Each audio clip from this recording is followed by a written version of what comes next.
Praise the lord. ప్రభువైన యేసుక్రీస్తు నామమున పేరిట మీ అందరికీ శుభములు. ఈరోజు వాక్య సందేశము యెషయా గ్రంథము 53వ అధ్యాయంలో మొలచినల్లో లేత మొక్క ఏంటి అనేది మనం చూడబోతున్నాము. అలాగే యూదులు అభిషక్తుని కోసం ఎదురు చూశారు, కానీ అభిషక్తులు వచ్చినప్పుడు ఎందుకు ఆయన్ని అంగీకరించలేదు అనే విషయాన్ని క్లుప్తంగా తెలుసుకోబోతున్నాము. అయితే యెషయా గ్రంథము 53వ అధ్యాయాన్ని యేసుక్రీస్తు ప్రభువారు పుట్టడానికి 700 సంవత్సరాలకి ముందే ఆయన పొందే బాధలను గురించి, ఆయన పొందే శ్రమల గురించి, ఆయన పొందే మరణం గురించి రాయడం జరిగింది. యెషయా గారు జరగబోయే దానిని ఆల్రెడీ జరిగిపోయినట్లుగా ఇక్కడ రచిస్తున్నట్టు మనకి కనపడుతుంది. అయితే 53వ అధ్యాయం, యెషయా గ్రంథం 53వ అధ్యాయంలో మొదటి వచనాన్ని మనం అర్థం చేసుకోవడానికి గాను యెషయా గ్రంథము 52వ అధ్యాయము ఆఖరి వచనాలు ఒకసారి చదువుకోవాల్సి ఉంటుంది. ఆ ఆఖరి వచనాలు ఇక్కడ టైం బట్టి నేను వచనం చెప్పి నేను మీకు ముందుకు వెళ్తున్నానండి. మీరు ఒకసారి ఆ రిఫరెన్స్ని పరిశీలించండి. అలాగే స్క్రీన్ మీద కూడా ఇవ్వడానికి ప్రయత్నిస్తాను. 52వ అధ్యాయం ఆఖరి వచనాల్లో మనం చూసుకుంటే ఏముంటుందంటే, ఒక అభిషక్తుడు వస్తాడు. ఆ అభిషక్తుడు ఏం చేస్తాడంటే, పాత నిబంధన గ్రంథంలో మనం చూసుకుంటే, పాత నిబంధన గ్రంథంలో ప్రజలకి దేవునికి మధ్య ఒక మధ్యవర్తి ఉండేవాడు. ఆ మధ్యవర్తి ఏం చేసేవాడంటే, దేవునికి ప్రజలకి మధ్య ఒక నిబంధనని స్థిరపరచడానికి, వారిని పరిశుద్ధపరచడానికి లేదా ప్రత్యేకపరచడానికి ఏం చేసేవారంటే రక్తాన్ని ప్రోక్షించేవారు. ఇక్కడ రక్తాన్ని ప్రోక్షించడం ఏంటి అంటే, ప్రతిష్ఠించడానికి లేదా పరిశుద్ధపరచడానికి, శుద్ధీకరణ చేయడానికి లేదా ప్రాయశ్చిత్తం చేయడానికి రక్తాన్ని చిందించడం అనేది జరుగుతుంది అనమాట. ఆ విషయాన్ని మీరు గమనించాలి అనుకుంటే నిర్గమాకాండము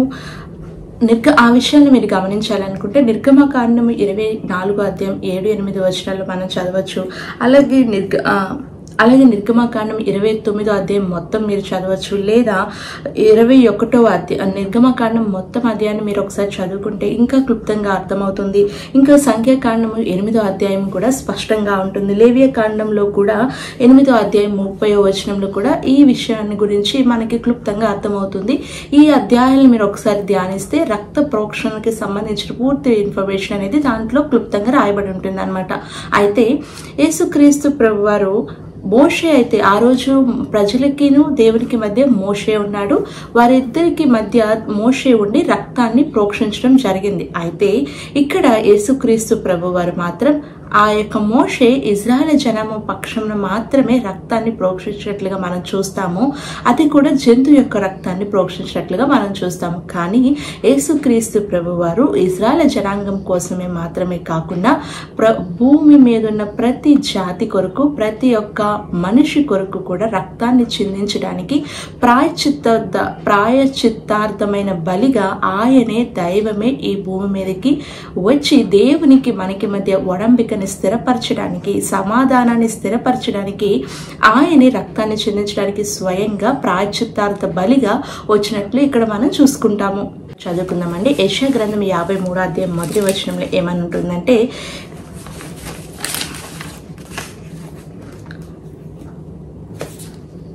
మేము తెలియజేసిన సమాచారం ఎవడు నమ్మెను?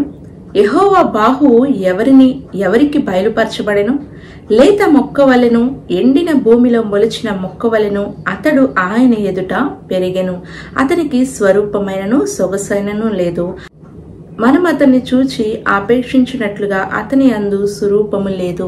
ఇక్కడ యెహోవా బాహువు ఎవరికి బయలుపరచబడను అంటే ఇజ్రాయేల్ జనాంగానికి బయలుపరచడానికి దేవుడు ఇష్టపడ్డాడు. కానీ వారు ఎందుకు అభిషక్తుని గుర్తించలేకపోయారు అంటే, ఇక్కడ అభిషక్తుడు వారికి ఎలా కావాలి అంటే, రోమా ప్రభుత్వం కింద వారు అణిగి ఉంటున్నారు. వారు ఏమి ఆశించారంటే, ఈ రోమా ప్రభుత్వం నుంచి మమ్మల్ని విడిపించే ఒక శూరుడిలాగా అభిషక్తుడు వస్తారు అని ఆశపడ్డారు. మరొకటి ఏంటంటే, ఈ అభిషక్తుడైన యేసుక్రీస్తు ప్రభువారు వైభవంతో తొలతూగిన సొలొమోను వలె రావడానికి ఇష్టపడలేదు, సొలొమోను వలె రాలేదు. అలాగే ఇంకా చెప్పాలి అంటే దావీదు వలె కూడా ఆయన రాలేదు. ఇజ్రాయేల్ జనాంగాన్ని ఆయన ఏలారు. ఎంతమంది అయితే రాజులు ఏలారో వారిని పోలిన ఏ రాజును పోలి కూడా ఈ అభిషక్తుడు రాలేదు. ఈ యొక్క అభిషక్తుడు ఎలా వచ్చాడు అంటే, ఒక పేదవాడిలాగా, సేవకుడులాగా, ఒక ఘనత పేరు ప్రఖ్యాత లేనివాడిలాగా, విలపించే ఇర్మియా ప్రవక్తలాగా ఈ యొక్క అభిషిక్తుడు రావడం జరిగిందనమాట. అందుకే యూదులలో అనేక మంది ఈ అభిషక్తిని గుర్తించలేకపోయారు. కొంతమంది మాత్రమే యేసుక్రీస్తు ప్రభువారిని దైవ కుమారుడుగాను అభిషక్తుడుగాను అంగీకరించినట్లుగా మనం చూస్తాము. పేతురు గారు అంగీకరిస్తారు, శిష్యులందరూ కూడా అంగీకరిస్తారు. ఇంకా ఇశ్రాయేలు జనాంగంలో ప్రత్యేకంగా ఆయన్ని అభిషక్తుడిగా గుర్తించిన వారు ఎవరు అంటే నతానియేలు ఒకరు మనం చూస్తామన్నమాట. అలాగే 2వ వచనంలో మనం చూసుకుంటే లేత మొక్క వలెను ఎండిన భూమిలో మొలిచిన మొక్క వలెను అతడు ఆయన ఎదుట పెరిగెను. ఇక్కడ ఏం అర్థం ఏంటి అంటే, ఇక్కడ ఎండిన భూమి సాదృశ్యం ఏంటంటే ఇజ్రాయేల్ జనాంగం యొక్క నిస్సారమైపోయిన ఆత్మీయ జీవితానికి గుర్తుగా ఎండిన భూమిని మనం చెప్పుకోవచ్చు.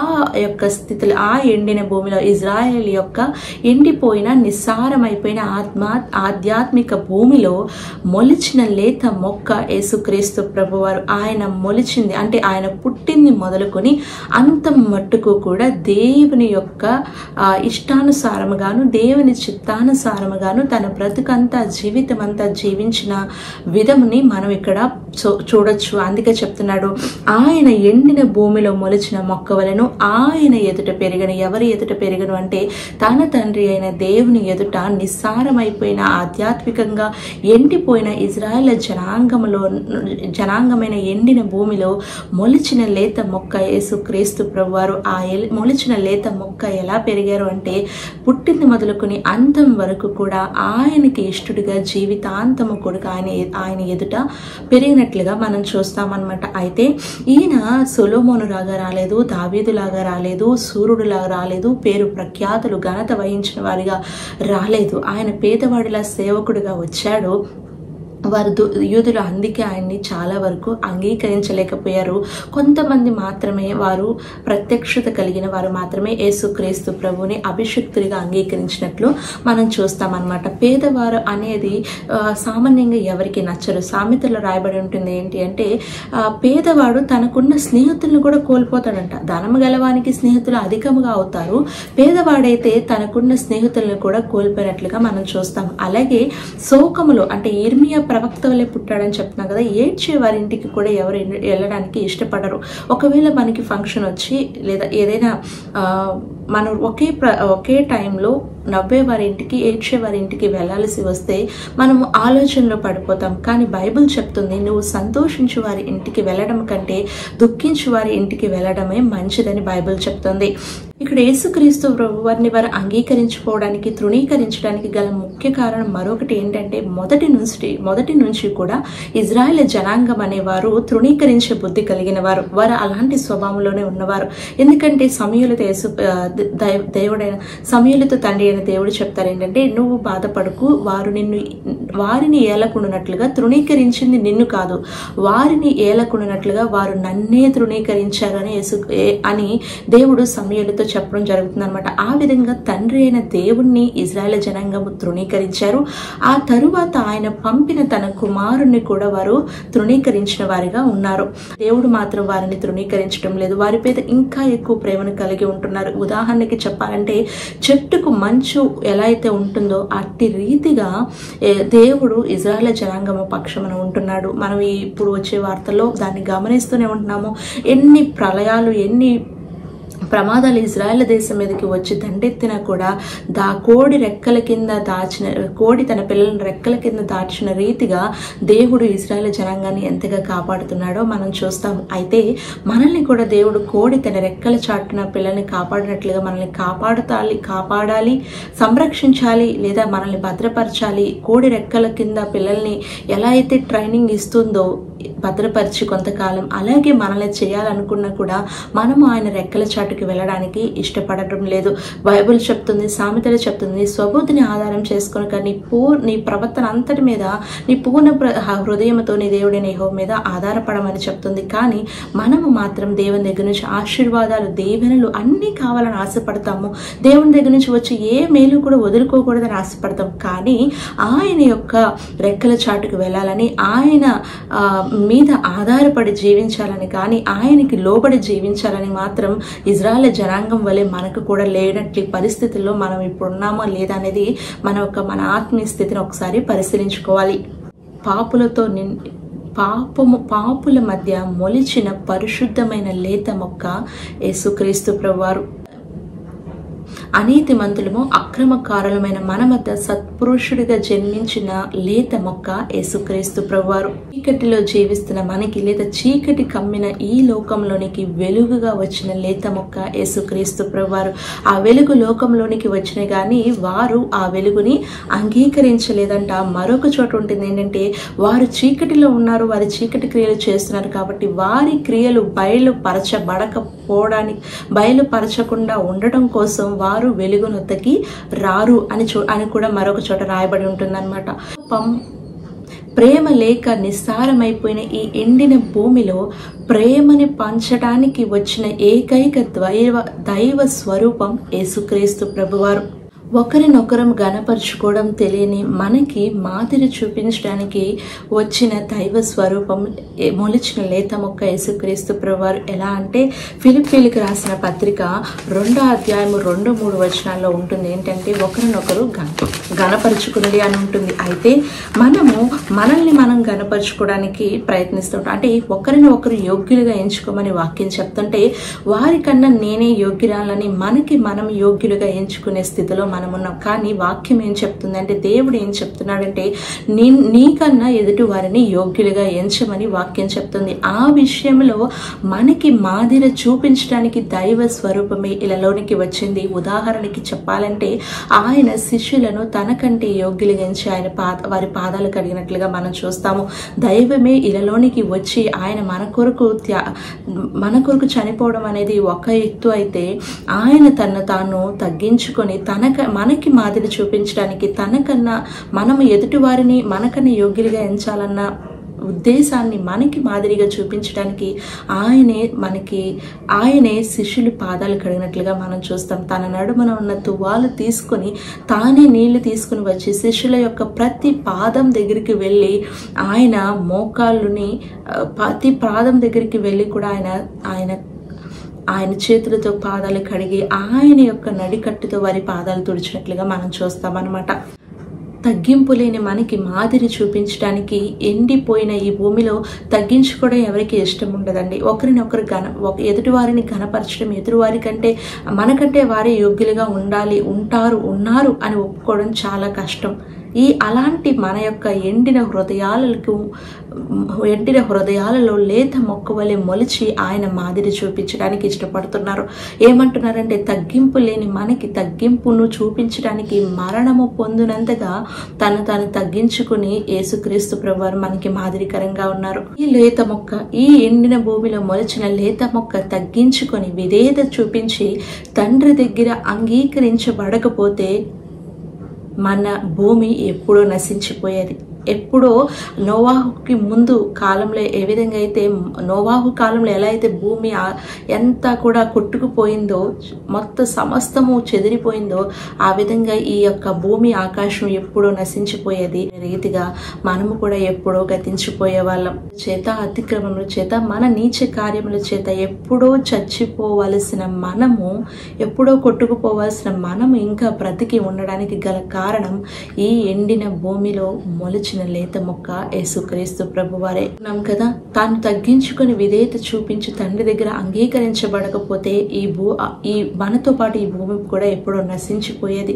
హెబ్రీయులకు రాసిన పత్రిక 5వ అధ్యాయం 6వ వచనంలో ఉంటుంది ఏంటంటే, శరీరధారి ఉన్న దినములలో రోదనముతోనూ కన్నీళ్లతోనూ తన్ను మరణం నుండి రక్షింపగలవానికి ప్రార్థనలు యాచనలు సమర్పించి భయభక్తులు కలిగి ఉన్నందున ఆయన అంగీకరించబడను అని రాయబడి ఉంటుంది. అలాగే యాకోబు రాసిన పత్రిక 1 అధ్యాయం 10 చదువుకుంటే, అలాగే 1 పేతురు 1వ అధ్యాయం 24 చూసుకుంటే ఏముంటుందంటే, గట్టి పువ్వు లాంటి జీవితం మనది అని రాయబడి ఉంటుంది.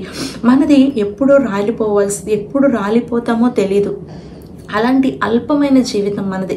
ఎన్నాళ్ళు బతుకుతామో తెలీదు. అలాంటి అల్పమైన జీవితం ఆవిరి వంటిది మన జీవితం. ఆఫ్టర్ ఆల్ జిగట మన్నైన మన కోసం జన్మించిన లేత మొక్క యేసుక్రీస్తు ప్రభువారు. ప్రేమ లేని, విధేయత లేని, ఇతరులను ఒకరికొకరు ఘనపరుచుకోవడం తెలియని ఆచారాలతో మగ్గిపోతున్న ఈ నిస్సారమైపోయిన ఎండిన భూమిలో ప్రేమ, విధేయత, ఇతరులను ఘనపరచడం, తండ్రికి ఇష్టంగా ఈ భూమి మీద ఎలా జీవించడం అనే విషయాల్లో మాదిరి చూపించడానికి మొలచిన లేత మొక్క యేసుక్రీస్తు ప్రభువారు. ఇంకా ఈ భూమి అలాగే ఉందండి. ఇంకా ఈ భూమిలో ప్రేమ లేదు. ఒకరి పట్ల ఒకరిని ఒకరు యోగ్యులుగా, గనులుగా ఎంచుకునే స్థితి లేదు. తగ్గించుకునే విధానం లేదు. ప్రేమ పంచే విధానం లేదు. విధేయత చూపించే విధానం లేదు. ఏది కూడా లేదు. యేసుక్రీస్తు ప్రభువారు ఆ ఎండిన భూమిలో మొలచిన లేత మొక్క వలె మనకి మాదిరికరంగా జీవించి, ఎలా అయితే యేసుక్రీస్తు ప్రభువారు మొక్కగా ఎందుకు ఇక్కడ వర్ణించారంటే, ఆయన లేత మొక్క వలె మొలిచి ఎంతో పరిశుద్ధమైన, యథార్థమైన, నమ్మకమైన జీవితము మనకి మాదిరికరంగా, తండ్రికి ఇష్టంగా ఈ భూమి మీద జీవించారు. మనకి మాదిరికరంగా జీవించారు. ఆయన పెరగక ముందే, ముద్దవక ముందే ఆయన్ని చంపేశారండి. అలాగే మనము కూడా, నీ జీవితము అల్పమైనది, 60 సంవత్సరాలు 80 సంవత్సరాలు బతుకుతావో తెలియదు, కానీ మనకి శాశ్వతమైన జీవం ఎక్కడ ఉంది అంటే తండ్రి అయిన దేవుని యొద్ద ఉంది, పరలోక రాజ్యంలో ఉంది. ఆ శాశ్వత జీవం, ఆ శాశ్వతమైన జీవితం మనము గడపడం కోసం ఈ యొక్క ఎండిన భూమిలో దేవుడు, ఎలా అయితే తండ్రి అయిన దేవుడు ఎండిన భూమిలో యేసుక్రీస్తు ప్రభువుని లేత మొక్క వలె పంపించారో, అలాగే మనల్ని కూడా దేవుడు ఈ లేత మొక్క వలె మనల్ని ఈ భూమి మీద ఉంచారండి. ఇప్పటికీ కూడా ఎండిన భూమిలాగానే ఈ భూమి ఉంది. అంటే ప్రేమ లేదు, విధేయత లేదు, తగ్గింపు లేదు, పరిశుద్ధత లేదు, దేవుని ఎడల భయభక్తులు లేదు. ఈ నిస్సారమైపోయిన ఎండిన భూమిలో యేసుక్రీస్తు ప్రభు వారి వలె నువ్వు కూడా లేత మొక్క వలె మొలవగలవా? యేసుక్రీస్తు ప్రభువారు లేత మొక్క వలె మొలిచి ఎలా అయితే నీకు మాదిరి చూపించి వెళ్ళారో, అలాగే నువ్వు కూడా బ్రతికినంత కాలము తండ్రికి ఇష్టంగాను, ఈ లోకములో తండ్రి చిత్తాన్ని జరిగించే వ్యక్తిగాను, ఇతరులకు మాదిరికరంగాను ఈ ఎండిన భూమిలో ప్రేమను, విధేయతను, విశ్వాసాన్ని, భయభక్తులను, పరిశుద్ధతను చూపించే ఒక మంచి మొక్కలాగా నువ్వు మొలవగలవా? లేత మొక్క వలె నువ్వు ఉండగలవా? ఇక్కడ లేత మొక్కని మరొక విధంగా ఆలోచిస్తే ఏమవుతుందంటే, పసిపిల్లల హృదయంతో మనం పోల్చొచ్చండి. యేసుప్రభు వారు ఏమంటారంటే, ఎవరైతే ఇలాంటి హృదయం కలిగి ఉంటారో, ఒక పసిపిల్లని ఎత్తుకున్నప్పుడు తీసుకున్నప్పుడు శిష్యులు ఆయన దగ్గరికి తీసుకొచ్చినప్పుడు ఎవరైతే ఇలాంటి హృదయాన్ని కలిగి ఉంటారో వారిదే పరలోక రాజ్యం అంటారనమాట. ఇక్కడ లేత మొక్క కూడా మనకి ముద్దయినప్పుడు మనకి అది చికాకుగా అనిపిస్తుంది. దానికి ఇక్కడ లేత మొక్కని ఈ పసిపిల్లలతో పోలిస్తే అలాంటి వారిదే అంటున్నారు. కాబట్టి ఎండిపోయిన, నిస్సారమైపోయిన ప్రేమ, విధేయత, విశ్వాసం, పరిశుద్ధత, భయభక్తులు లేని, దేవుని ఇష్టము, దేవుని చిత్తము చేయలేని ఈ ఎండిపోయిన, నిస్సారమైపోయిన ఈ భూమిలో దేవుడి నిన్ను విడిచిపెట్టి వెళ్ళగా, యేసుక్రీస్తు ప్రభువారు లేత మొక్క వలె ఎలా అయితే జీవించారో, తను చంపేసే అంతవరకు కూడా ఆయన ఈ క్రియలను జరిగించడానికి ఇష్టపడినప్పుడు, నువ్వు ఆ విధంగా ఎండిపోయిన ఈ భూమిలో నిన్ను విడిచిపెట్టి వెళ్ళారు. ఈ లేత మొక్కని పోలి నువ్వు జీవించగలవా? ఈ ఎండిన భూమిలో యేసుక్రీస్తు ప్రభువారు ఎలా అయితే లేత మొక్క వలె పెరిగి ఆయన ఎదుట, తండ్రి అయిన దేవుని ఎదుట పెరిగినట్లుగా ఇక్కడ చూస్తున్నాం కదా, అలాగే మనము కూడా ఎండిపోయిన ఈ లోకంలో, ఈ భూమి మీద పొలిచిన లేత మొక్కల వలె మనం ఉండగలమా? ఒక పాట ఉంటుందండి, ఎండిన భూమిలో మొలచిన లేత మొక్కవలే నీవు ఎదిగితివి, ఎండిన భూమిలో మొలచిన లేత మొక్కవలే నీవు ఎదిగితివి, స్వరూపమైనను సొగసైనను. ఈ విధంగా ఒక పాట ఉంటుందండి, గాయపడిన నీ చేతిని చాపము దేవా అనే పాట ఉంటుంది. వినండి, చాలా అద్భుతంగా, ఆధ్యాత్మికంగా మనల్ని బలపరుస్తుంది ఆ పాట. అయితే ఇక్కడ మరొకటి రాయబడి ఉంటుంది, అతనికి స్వరూపమైనను సొగసైనను లేదు, మనం అతన్ని చూచి ఆపేక్షించినట్లుగా అతని యందు స్వరూపము లేదు. అంటే యేసుక్రీస్తు ప్రభువారిని అభిషక్తుడిగా అంగీకరించడం కోసం వారు ఎలా ఎక్స్పెక్ట్ చేశారంటే, ఒక సూర్యుడు లాగా, ఒక సొలొమోను లాగా, ఒక దావీదు లాగా, ఒక ఘనత వహించిన గొప్పవాడులాగా లేదా ఘనుడుగా, డబ్బున్నవాడులాగా, ధనవంతుడిలాగా వారు ఆలోచించారు. పోనీ కనీసం సిలువ దగ్గర ఆ లేత మొక్కని వారు ఎండిన ఈ నిస్సారమైపోయిన ఇజ్రాయెల్ ఎండిపోయిన నిస్సారమైపోయిన ఆధ్యాత్మిక జీవితంలో ఇజ్రాయెల్ యొక్క జీవితాల్లో లేత మొక్క వలె మొలిచిన యేసుక్రీస్తు ప్రభువారిని వారు ఎందుకు గుర్తించలేకపోయారు అంటే ఆయన్ను వారు గుర్తించినట్లుగా ఆయనకి స్వరూపమైనను సొగసైనను లేదండి, అందమైనను లేదు. ఆయన సొగసంతా, స్వరూపమంతా, అందమంతా ఆయన కోల్పోయింది. ఎవరి కోసం? ఆయన లేకుండా సిలువలో తన ప్రాణాన్ని, ఆయన సిలువలో సొగసైనను స్వరూపమైనను అందమైనను లేకుండా ఒక రక్తపు ముద్దలాగా ఆ యొక్క యూదులకి యేసుక్రీస్తు ప్రభు వారి కళ్ళ ముందు కనిపించినా కూడా కరగని కఠినమైన గుండెలండి యూదా జనాంగంది ఆ రోజుల్లో. అయితే ఈ రోజుల్లో మన హృదయంలో కూడా అలాగే ఉన్నాయి. ఎన్ని సువార్తలు వింటున్నా, ఎంతమంది చెప్తున్నా, నీకే బైబిల్ చదవాలని ఆశ నీలో పుట్టినా, నువ్వు వాక్యం చదువుతున్నా, వాక్యం వింటున్నా కూడా నీ కొరకు రక్తపు ముద్దలా మారిన నీ హృదయం ఎందుకు ఇంకా కఠినంగా ఉంటుంది? ఎందుకు నీ హృదయాన్ని దేవునికి ఇంకా సమర్పించుకోలేకపోతున్నావు? ఎండిన భూమిలో ఆయన ఎలా అయితే లేత మొక్క వల్ల జీవించాడో అలాగే నీ ఆశల్ని, నీ ఆశయాలని కొట్టివేయాలని ఆయన అనుకోవటం లేదు. నిన్ను ఈ ఎండిపోయిన భూమిలో మొలిచిన లేత మొక్క వల్లే నిన్ను చూడాలని యేసుప్రభు ఆశపడుతున్నారండి. ఆ యొక్క లేత మొక్క, ఎండిన భూమిలో మొలిచిన ఆ లేత మొక్క యేసుక్రీస్తు ప్రభు వారు లేకపోతే చెప్పుకున్నాం కదా, ఈ భూమి మనము ఎప్పుడో తుడుచుకుపోయేవారం. కేవలం ఆయన యొక్క కృప ఇంకా మనల్ని కాస్తుందండి. యేసుక్రీస్తు ప్రభు వారు నిన్ను స్వయంగా అడుగుతున్నారు. నేను ఎండిపోయిన భూమి మీద ఈ ప్రేమ, విధేయత, విశ్వాసం, సాత్వికం చెప్పుకున్నాం కదండి. ఇలాంటి ఎండిపోయిన ఏది లేని, అసలు ఏ ప్రేమ, సమాధానం, సంతోషం, ప్రేమ, దయాలత, మంచితనం, విశ్వాసం, సాత్విక, ఆశ, నిగ్రహం ఇవన్నీ ఆత్మఫలములండి. అయితే ప్రేమ లేని, విధేయత లేని, ఒకరినొకరు తగ్గించుకోలేని, ఒకరినొకరు క్షమించుకోలేని, దయ లేని, కనికరం లేని, న్యాయం లేని ఈ ఎండిపోయిన, నిసారమైపోయిన, చెడిపోయిన ఈ భూమి మీద నేను లేత మొక్క వలె మొలిచాను, జీవించాను, తండ్రికి ఇష్టడిగా ఉన్నాను, తండ్రి దగ్గరికి చేరాను. నువ్వు అలా ఉండగలవా? ఈరోజు నేను ప్రశ్నిస్తున్నప్పుడు నీ సమాధానం ఏంటి అనేది ఒక్కసారి మీరు ఆలోచించుకోండి. హెబ్రీయులకు రాసిన పత్రిక 11వ అధ్యాయము 13, 14, 15 వచనాలు ఒకసారి మనం చదువుకుంటే మనకు అర్థమయ్యే విషయం ఏంటంటేనండి, క్రైస్తవుడు ఎప్పుడూ కూడా క్రీస్తు వలె ఉండాలండి. దానికి ఈ లోకం శాశ్వతం కాదు. దేనికి గాలికి చెదరగొట్టు పొట్టు వలె మనం అటు ఇటు కొట్టుకుని పోకుండా మన స్వాస్థ్యము పరలోకమందు ఉంది అని, మనం ఏ దేశం నుండి అయితే వచ్చామో ఆ దేశంకి మరలా వెళ్ళవలసి ఉందనే విషయాన్ని మనం ఇక్కడ జ్ఞాపకం ఉంచుకుని ఈ భూమి మీద జీవించాలండి.